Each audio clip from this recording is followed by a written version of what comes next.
Number two. Number two that we need to remember and we need to put in our mind that we are God's children, that in times like this, in situations like this, we are God's children and we are called to sacrifice and not to be selfish. We are called to sacrifice and not to be selfish.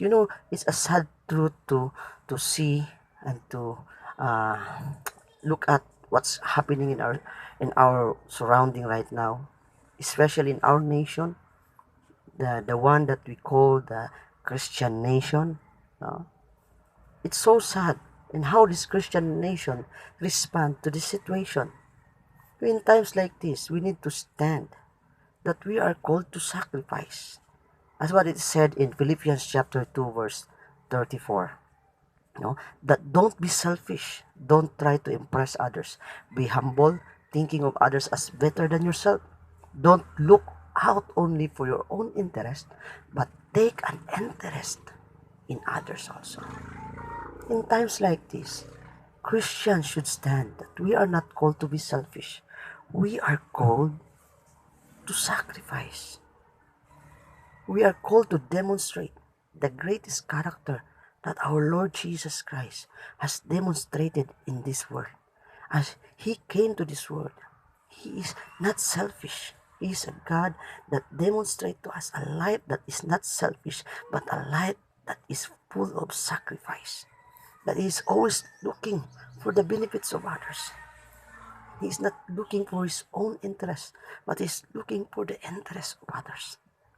You see, that's what God is expecting for His people right now. God is expecting for you and me to show a life of sacrifice.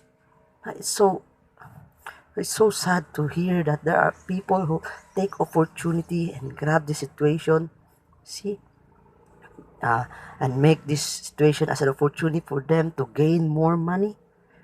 Yeah, and there are panic buying that is happening right now. The distribution of mass and alcohol is not, is not fairly given, especially to those who are in need, because there are these people who is so selfish.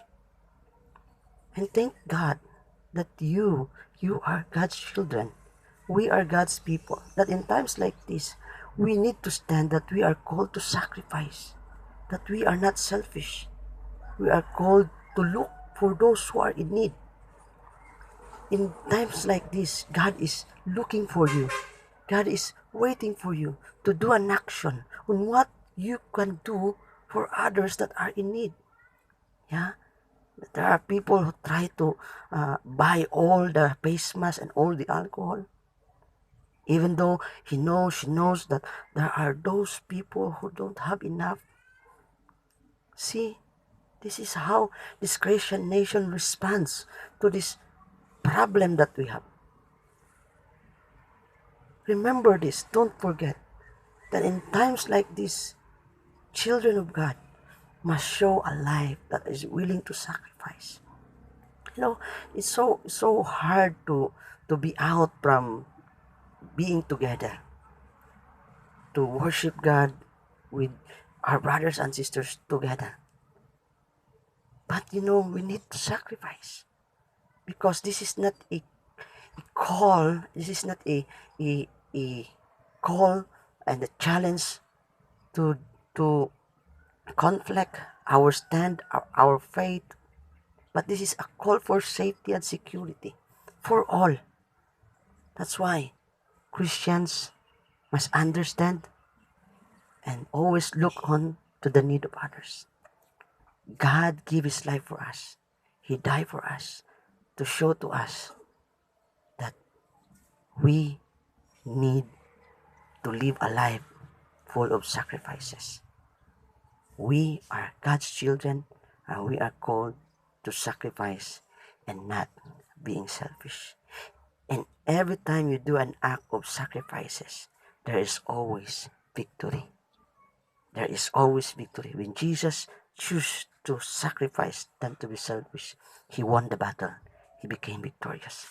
We could overcome this one if we will not become selfish, but rather we embrace living a life full of sacrifices.